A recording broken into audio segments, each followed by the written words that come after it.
Before we begin, viewer discretion is strongly advised. The following is for educational and documentary purposes based on public federal court testimony and investigative reporting. The room didn't exist until it did. For years, whispers circulated about what went on behind the velvet curtains of Sean and Diddy Combs' inner circle. It sounded like urban legend, the kind of thing only someone drunk at an after-party would say. You know there's a room, right? A real one. No phones, no way out, just cameras, oil, and rules. Everyone dismissed it, until now. Because when the federal case cracked open this spring, what spilled out wasn't just a celebrity scandal. It was a system, a structure, an entire world built on silence, fear, and performance. And the one person who lit the fuse was Cassie Ventura. She didn't flinch as she walked into the courtroom. 8 months pregnant, pale gray dress, no makeup, no theatrics. Just eyes locked forward like a soldier walking back onto the battlefield. She wasn't just there to testify. She was there to burn it down. What followed over the next 3 hours would leave the gallery in stunned silence, the judge visibly shaken, and Diddy himself, once untouchable, shaking uncontrollably in his chair. The prosecutor started softly. How did you meet Sean Combs? Cassie answered calmly. Through music, through ambition, through the industry's golden door where a pretty voice and a marketable face could launch a career overnight. But that door had a lock, and only one person held the key. At first, the relationship felt like mentorship. Then, it felt like obsession. And then, it became something else. Cassie described a shift, a moment where her life stopped being hers, when her schedule, her food, her outfits, even her voice, were no longer hers to decide. It started as guidance, she said, turned into choreography. That was the first hint. This wasn't about romance. It wasn't even about sex. It was about direction, production, control. And just like that, the soft questions were over. She didn't call it a bedroom. She called it a set. Lights, music, oils, scripted behavior. Even the towels were folded in a particular pattern. He didn't want intimacy, Cassie said. He wanted a scene. The rituals had structure. 4 stages. Always the same. Step 1, narration. She had to speak out loud. Everything. What she was doing. What was happening. What she felt. He wanted a live commentary, she said, like an audiobook, but rated X. Step 2, oil. Always oil. Baby oil. Lubricants, hundreds of bottles, applied to every inch of skin. He wanted shine, she said, like we were wrapped in plastic. And if they dried out, he'd stop everything, reapply, and start over. It wasn't erotic. It was mechanical. He didn't participate, not at first. He sat in the corner and watched. Directing, correcting, demanding retakes. If I did something he didn't like, she whispered, he'd say cut. And then came the third party, never the same man, sometimes hired through coded calls, sometimes through friends of friends, but always for the same purpose. He wasn't there for Diddy, he was there for her. Except, Cassie said she never agreed. Not really. Sometimes she was high, sometimes drunk. He gave me pills, she testified, said they'd help me relax. She didn't know what they were, but she remembered everything. I wasn't present, but I was awake, she said, and that's the part I can't forget. Her voice cracked for the first time. Not when describing the act, but when describing what came after. He'd ask me to clean the man off, and then touch himself. At that moment, the courtroom froze. Even the judge leaned back. Cassie paused only for a moment, long enough to swallow back whatever emotion threatened to break through. Then she kept going, her voice lower now, as if the details weighed more the deeper she went. She said it wasn't just the presence of others that disturbed her. It was the structure, the precision. These weren't random encounters. They were scheduled, organized. He picked the days, she said. Sometimes it would be on full moon, sometimes on his birthday, but there was always a reason, always a plan. She described how Diddy would sometimes refer to them as cleansing rituals, claiming they helped him purge negative energy or channel something greater. But it was some twisted attempt at spirituality, but eventually it just felt like a performance, one where her pain was part of the script. She told the court that on multiple occasions she tried to back out, citing migraines, fatigue, even made up excuses, but each time Diddy would find a way to drag her back in. If she resisted too much, he would get quiet, not angry, quiet, and that's when it got worse. She recalled one night when she told him she couldn't do it. She had been crying all day, and when he walked into the room, she told him she wasn't feeling well. His response wasn't loud, wasn't aggressive. He simply walked over to her, grabbed her by the wrist, and said, "You're not a person today. You're a role. Play it." That line sent a shiver through the gallery. The prosecutor let it hang there for a moment before continuing. They asked Cassie if she had ever seen any evidence that these sessions were being recorded. She nodded almost immediately. There were lights, little red dots, sometimes blinking, sometimes steady. I never knew where they were, but I knew they were on. She said there were cameras in the ceiling, sometimes in the mirrors, even once in the corner of a bookshelf. When asked if she ever saw the footage, she said no, but she did catch him one morning watching something on a private server. "It was me," she said. "I recognized my voice." She confronted him, asked him what he was doing, and he just smiled and said, "This is art. You inspire me." As her testimony deepened, so did the discomfort in the room. Reporters shifted in their seats. A juror covered her mouth. Cassie was describing something no one wanted to believe could happen in real life, at least not orchestrated by someone so beloved, so public, so powerful, and yet every sentence she spoke made it more undeniable. She wasn't just painting a picture of abuse. She was describing a factory, a machine built on obedience, fear, and loyalty. Then came the details that made even seasoned observers avert their eyes. She said that during some of these sessions, things were taken further, far further than she had ever imagined. "He didn't care if I was on my period," she said flatly. "He actually seemed to enjoy it, said it made it more raw." She described staff members bringing in extra linens, buckets, bleach. No one questioned anything. No one asked if she was okay. They treated it like cleanup duty, she said, like it was just part of the event. She wasn't crying.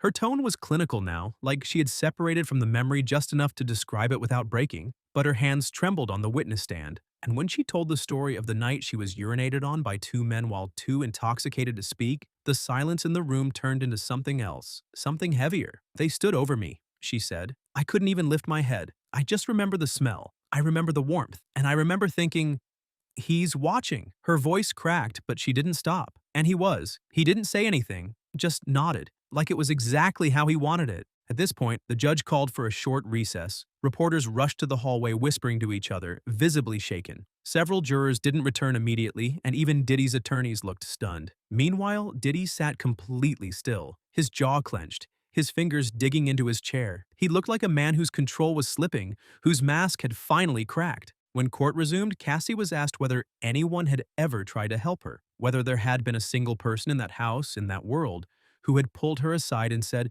"This isn't right." She thought for a moment. Then she shook her head. "No one," she said. "They were all afraid, or loyal, or both." She recounted an incident where one assistant, a woman in her 20s, handed her a towel and whispered, "Just keep smiling. He gets bored eventually." That sentence echoed through the courtroom like a warning from another planet. The prosecution then shifted to a new focus, Diddy's use of substances to maintain control. Cassie testified that there was a drawer in the bedroom filled with pills, vials, powders, all unlabeled. "He had his own pharmacist," she said. "Not an actual one, just someone who brought him things. They were in baggies, sometimes in film canisters." She said she was never told what she was taking, only that it would make things easier.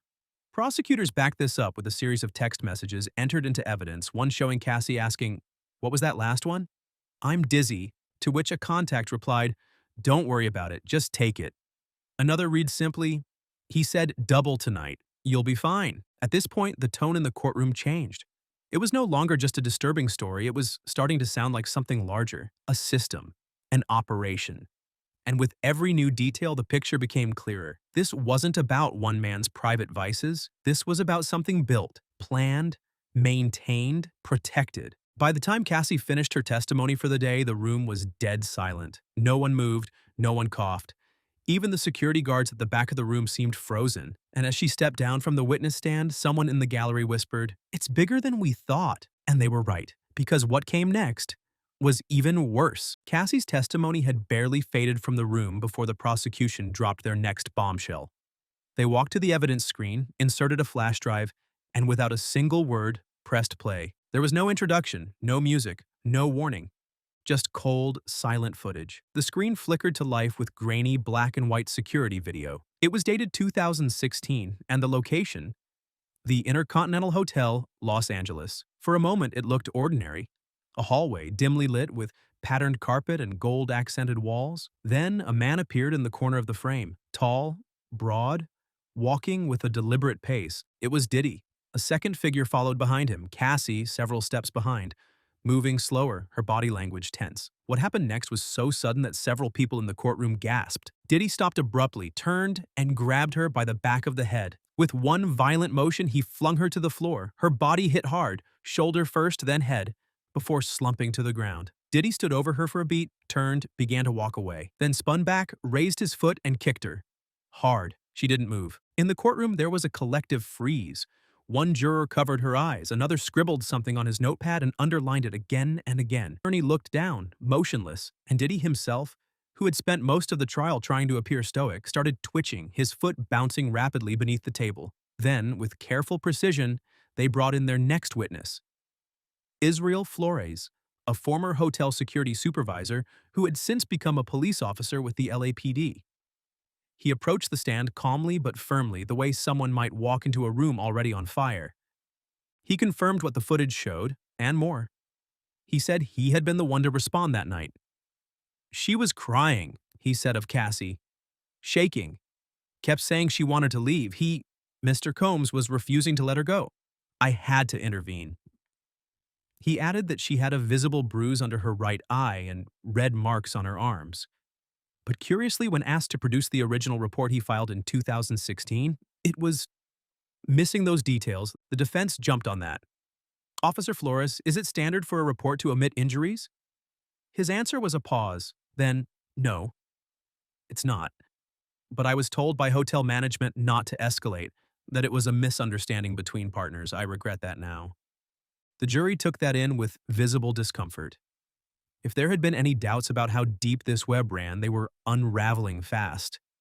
The next few hours felt like controlled detonation. Witness after witness, some expected, others a complete surprise, began testifying about what they'd seen, heard, or been forced to do while working inside Diddy's orbit.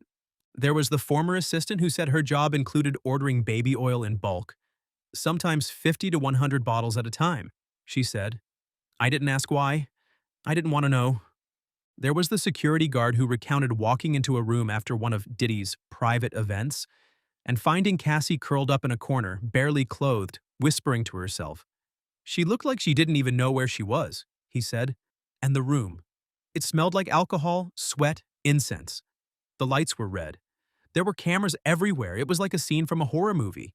Another assistant testified she once found a binder labeled guests. Inside were names, fake aliases, dates, and dollar amounts. It looked like scheduling, she said, but for people, for use. And then there was the former Bad Boy Records artist, whose name had long vanished from the music charts, who finally spoke. She said her career vanished the day she said no to a private invitation. I was told I wasn't playing the game, that if I wanted to be successful, I had to be flexible. Her contract was terminated 2 weeks later, but the moment that truly shattered the illusion of isolation came from a woman no one expected, Trisha Weller. Trisha wasn't a celebrity. She wasn't staff. She wasn't listed in any lawsuits. She was a guest. In 2017, she'd been invited to what she was told was a small, private dinner for artists and creatives. It sounded like a networking thing, she said. Nothing sketchy, just an industry hangout. What happened, according to her, was Within 45 minutes, she testified, I was in a room with 3 men I didn't know. One of them had a camera. The door was locked. She said she never agreed to what happened next. She never spoke of it again until now. She was paid $7,000 through what prosecutors said was a shell company linked to Diddy's event staff. I saw Cassie in the hallway after, Trisha said. She looked at me, but she didn't say anything. Just kept walking like she'd seen it 100 times. That was the moment the jury stopped being neutral. One woman clutched her notepad so tightly the corner tore. A man sitting in the back row closed his eyes and exhaled slowly. Even the court sketch artist, known for emotionless drawing, scribbled Diddy with his face in his hands. By now, the portrait was almost complete. It wasn't just Cassie, it wasn't just abuse, it was infrastructure.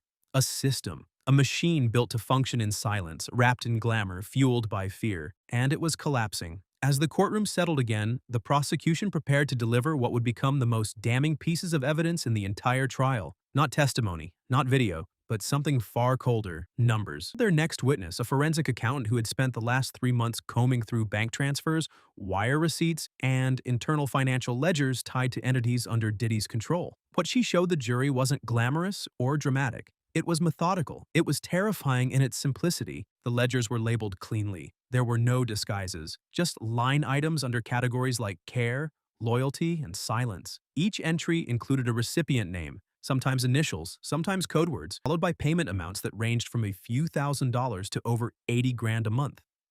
These weren't salary payments, the expert explained. They don't correlate to employment or services rendered. These are categorized and scheduled, like retainer fees. The jury leaned in. One of the line items read, January 2020, Sundance, $12,500 damage control. Another, April 2019, 55, $27,000 aftermath package. When pressed, the witness confirmed that several of the names in those files matched individuals who had been mentioned throughout the trial, Cassie included. But some names didn't match anything public. Not yet. And that was the real bomb. This might only be the beginning. Then came the final audio. It was a short voice memo, barely 40 seconds long. Dated 2015. Cassie had recorded it on a burner phone, and for years she hadn't dared let anyone hear it. Until now. The courtroom hushed as the audio played. It was Diddy's voice. "You think you can leave me?" he said, his tone half sarcastic, half threatening. "People don't leave me. You belong to me. Everything you do, I built. Don't forget that. You think I won't find you? Come on, baby, I see everything. You know I do." The silence that followed was suffocating. No one spoke. No one moved. Even Diddy's lawyers, so quick to object earlier, didn't say a word. The prosecutors didn't need to add anything. The tape said everything. This wasn't a misunderstanding. This wasn't a relationship gone wrong. This was possession, surveillance. A man who saw people as extensions of his power and was now watching them break free. The final day of testimony arrived like a funeral. Diddy didn't look like the mogul the world once knew. Gone was the tailored suit, the million-dollar grin, the effortless swagger. What sat at the defense table now was a man hunched forward, whispering to his attorney, scribbling notes he never passed, eyes darting to the exits like he wanted to disappear into the wall. The prosecution's closing remarks were short, clear, devastating. This is not about sex. This is not about tabloid scandal. This is about a calculated system of exploitation that was designed, funded, and maintained by the defendant. For power, for control, for ego. The evidence is not ambiguous. It is overwhelming. You have seen the footage, you have heard the victims, and you have heard him on tape. This wasn't a rumor. This wasn't a conspiracy. This was real. And now it's exposed. There was nothing left to say. The defense attempted a weak rebuttal, calling the victims bitter, questioning their motives, suggesting this was all coordinated by people who wanted money, revenge, or fame. But no one was listening anymore.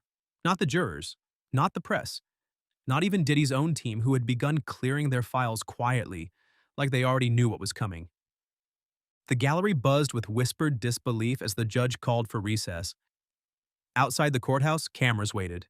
Protesters stood across the street holding signs with Cassie's name. And online, the headlines had already started spinning. "The empire falls. Can't stop, won't stop, until now." Inside, a reporter snapped a sketch of the final image from the trial. Diddy sitting with his head in his hands, his mouth open mid-sentence, his fingers pressed into his temples like he was trying to block out the sound of his own past echoing back at him. He wasn't the same man who once danced on yachts and ran record labels. He looked smaller, hollow, defeated. And yet, this trial might only be the beginning. Because according to multiple sources close to the investigation, more than 100 alleged victims have come forward. More subpoenas are being drafted. A federal RICO case is reportedly being discussed. And names the public never expected, are being whispered behind closed doors. Executives, agents, artists, not just enablers, participants. And if those doors open, the fallout could make this first trial look like a warm-up. In the days that followed, the world outside the courtroom began to catch up with the horror that had unfolded inside. Diddy's name was stripped from his alma mater's Hall of Fame. His honorary doctorate was revoked. Sponsors pulled out. Former collaborators erased mentions of him from interviews, social media, even streaming credits. The man who once turned Bad Boy into a global brand of untouchable luxury was now radioactive. Entire platforms quietly began removing clips from interviews that once praised him. Endorsement deals vanished.